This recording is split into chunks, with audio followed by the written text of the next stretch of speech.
Okay, so I'm working on the mobility scooter trike, and I'm trying to put another potentiometer in series with this potentiometer so that I can have a governor, because when I'm holding my throttle, it's more comfortable to hold it with the spring, the pushy bit pushed all the way down rather than anywhere in between trying to fight that spring. So I would rather be able to just hold it in a comfortable position, which is all the way down. No matter how I loosen this and rotate the thing where it bottoms, it's still more comfortable pushed all the way down, just because the way I have to grip the handlebar. So yeah, I'm putting another potentiometer in series with that one. And I had one that I was working, oh, it's right here.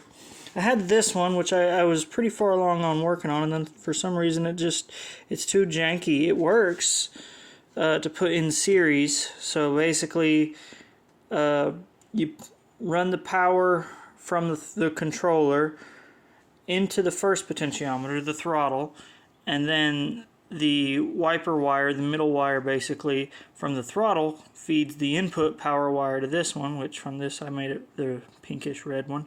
And then this one's output wire goes into the input wire, or the signal wire, I mean, of the controller. And then for ground, all three of them, or all three things, the controller, this, and that, just share ground. You just kind of link them all together, splice them all the ground this side together. And then that gives you, basically, you turn this one. So for this test I was using it backwards and using this as input, and this is ground, but because it doesn't matter, because think of it as like a horseshoe, like a hoop comes around here.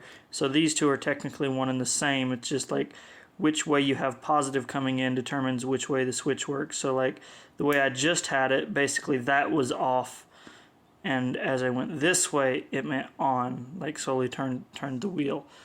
But it's initially, as you can hear by that click, it's designed to start from this way. So like switch it the way I have it wired with this is positive, but like it doesn't really matter, honestly. It works either way. But the thing is, like when I wiggle this, it shorts, it like cuts out and stuff, so that's not too reliable. That's going to wind up with me having to cut and splice wires on the side of the road so I can get my throttle going again. Basically, you know, like I would just have a breakdown and have to fix it on the side of the road.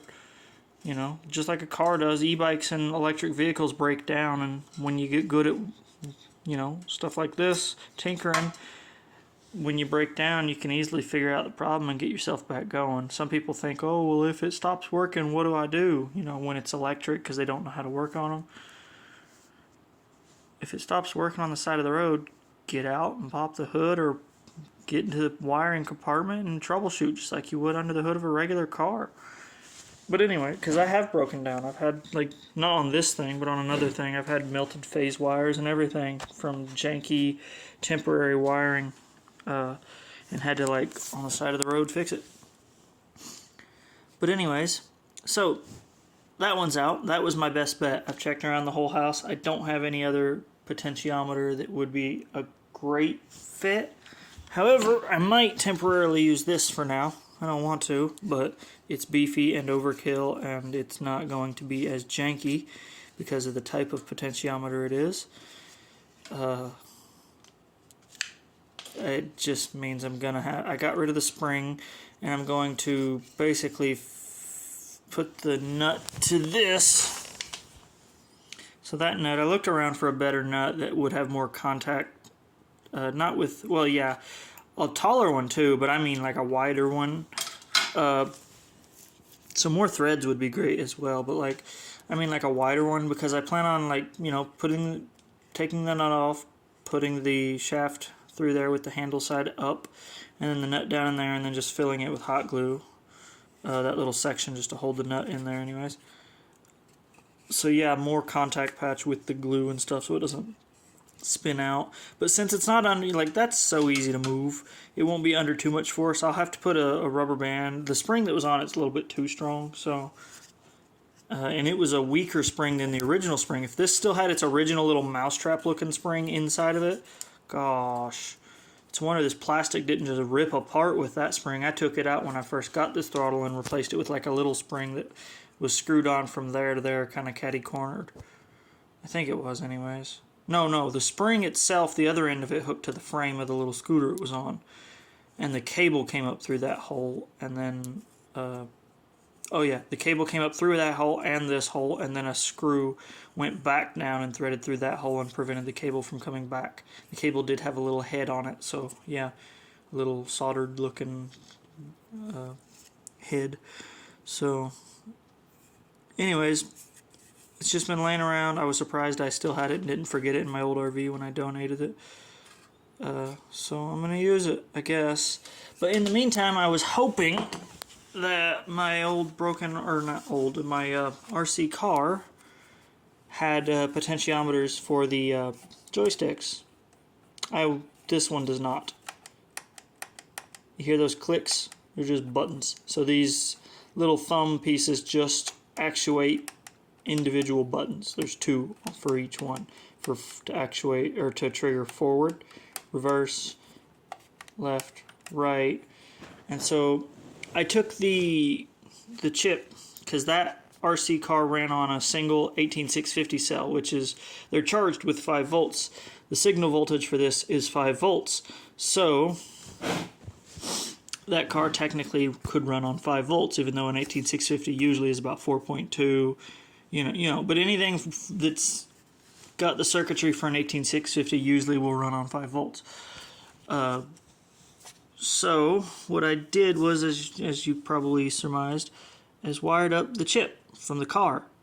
Because I was, before I even hit these buttons, I just because it was quick and dirty. It was so easy to just, the green there is positive, black's negative, or red's positive, black's negative, green's signal coming from the controller. So all that controller needs to turn the motor over is something across green, some sort of positive voltage between 0 and 5 across green to tell it to spin the motor over.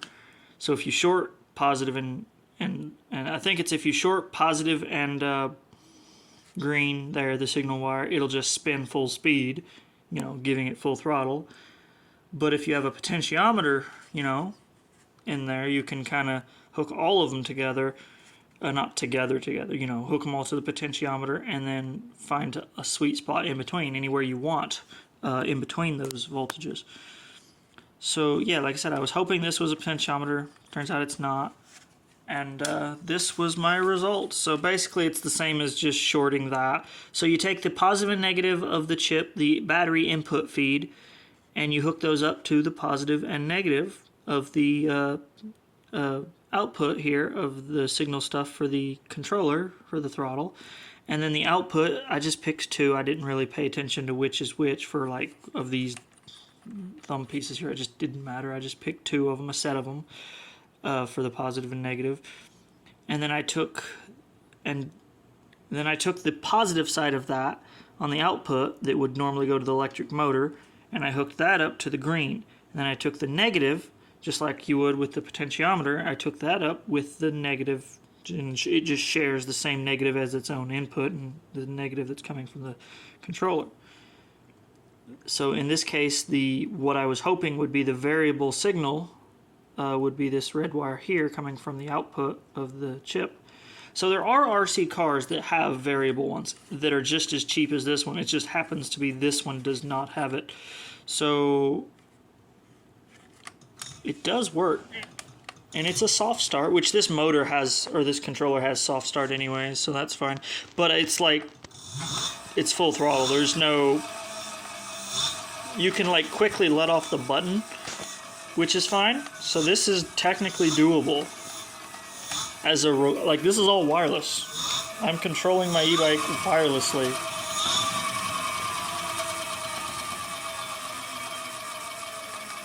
And this button this way does nothing. I don't have this circuit hooked up, so right now I just have that circuit hooked up. This way does nothing because, why again? Can't remember. My brain is hurting. This is how I learn things. I don't just research and Google everything because I don't learn things from just reading about it or just from hearing it. I have to physically do it and figure it out for myself before I understand it fully, which is the way a lot of people are. But like, I feel like some people don't fully understand what that means, to how that process works. Like some people think, oh, you got to be doing it with someone teaching you or telling you and all that. It's like sometimes, yeah, but like I don't know. For me, it's better if I don't do any research and try, and I come up with my own ideas and theories and thoughts, and and then I act on that and figure it out, and then I learn from that. If I was right, wrong, doesn't really matter. I learned basically. And so, yeah, I didn't get the end result here, but I did learn how easy it is to wirelessly control something. Like, now I know how easy it is to activate, whether it be a relay or whatever I want to hook that chip to, or just, no, it doesn't have to be that chip. It could be, I could throw this away, keep this as parts, whatever. But, like, in general, to wirelessly, like, to recycle old toy cars or anything with a remote like this with a simple push button. As long as you know the voltage and you know your signal voltage and stuff, like, that works. And I might even, like, actually hardwire that up temporarily, like, glue it up, like, and check it out. I might actually take it for a ride with this as my, like, I'll be holding the handlebars, of course, but, like, I don't know, I might see, or, like, trick somebody, maybe, just fuck around with them.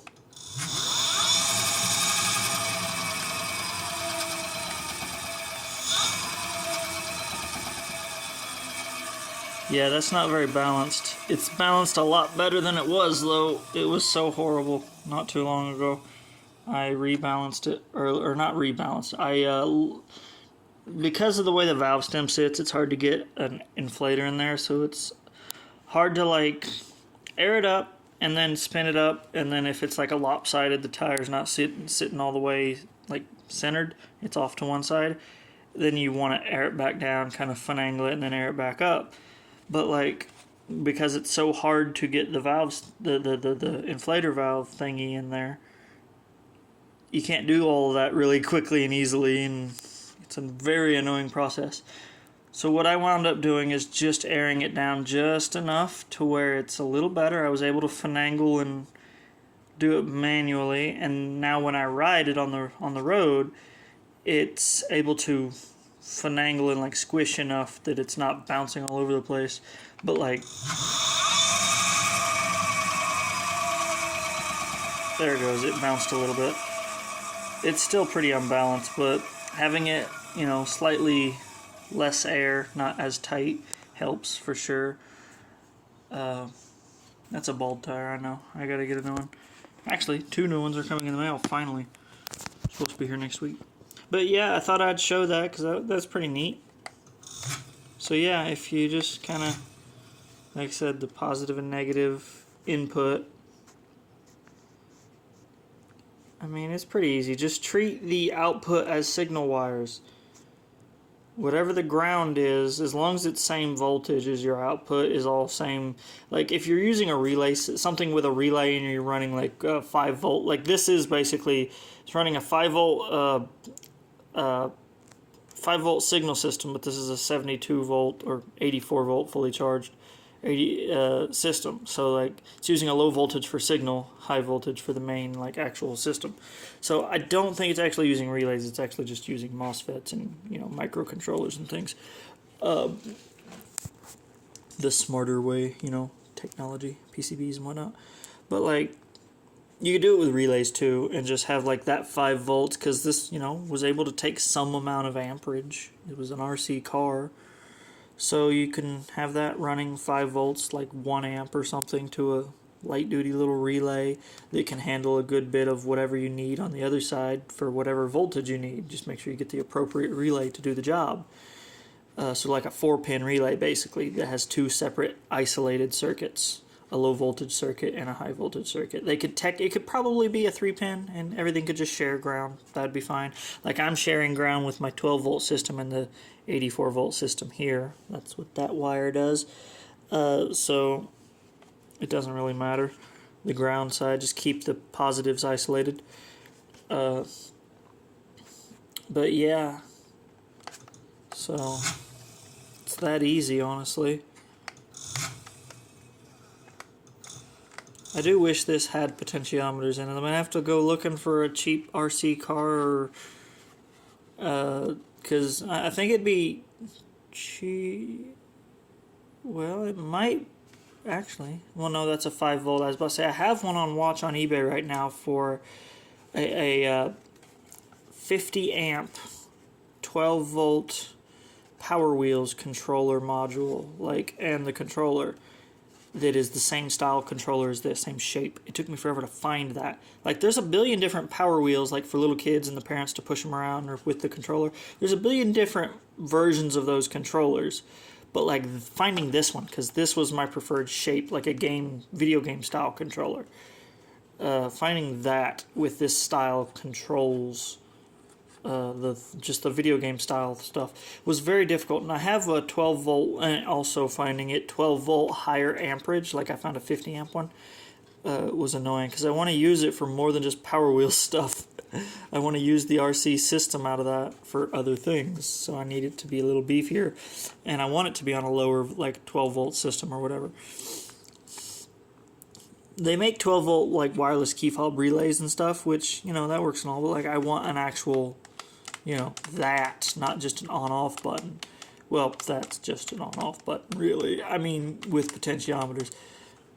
And I would hope that the kids one, because it's made for kids to, I would hope it's got more control, so actual potentiometers, and not just full throttle, full reverse, or full left, full. Like, if they designed it to be that way for something that's going to have a child in the thing that's being controlled, that's sketchy, honestly. But, yeah, I don't know. We'll see what I do with this new information I've learned. Still on the lookout for a better potentiometer.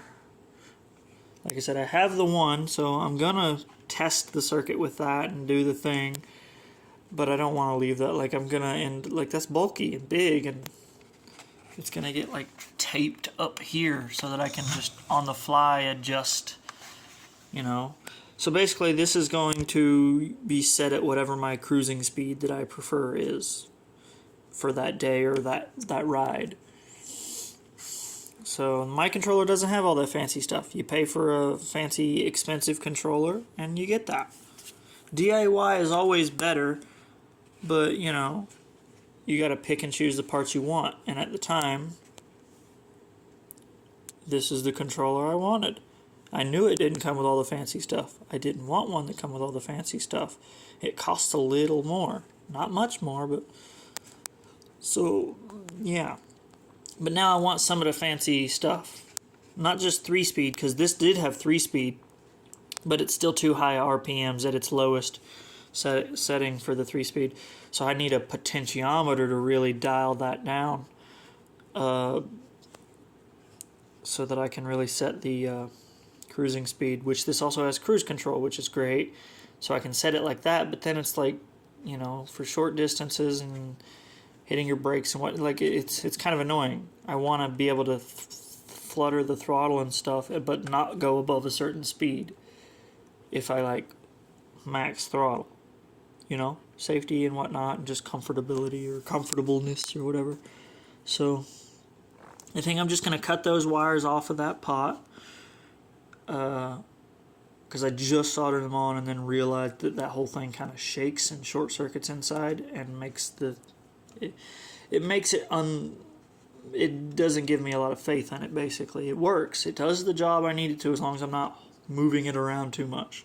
And this thing moves. It bumps on the road and whatnot. So I don't really trust it, even though it works.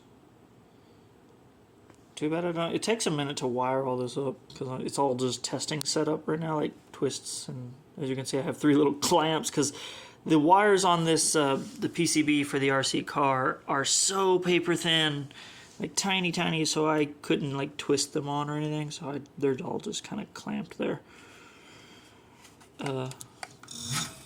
Man, I'm really bummed that that's not a potentiometer.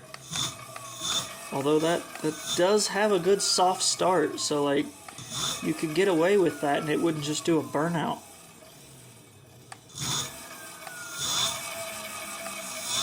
Like that would actually work as your way of controlling it for speed. You would just have to continuously, like, you know, to vary your speed, you'd have to do that like you would for a regular RC car, you know, like you just constantly have to be like letting off the throttle.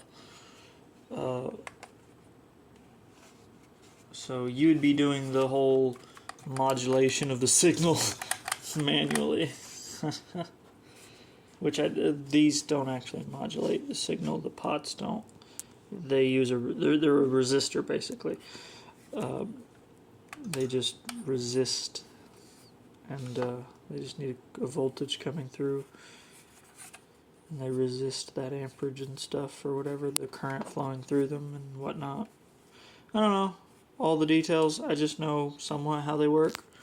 Still learning things. But yeah, I'm a little bummed. Still a little excited that I figured out how easy that was. So it was like a win-lose situation. Anyways, that's all.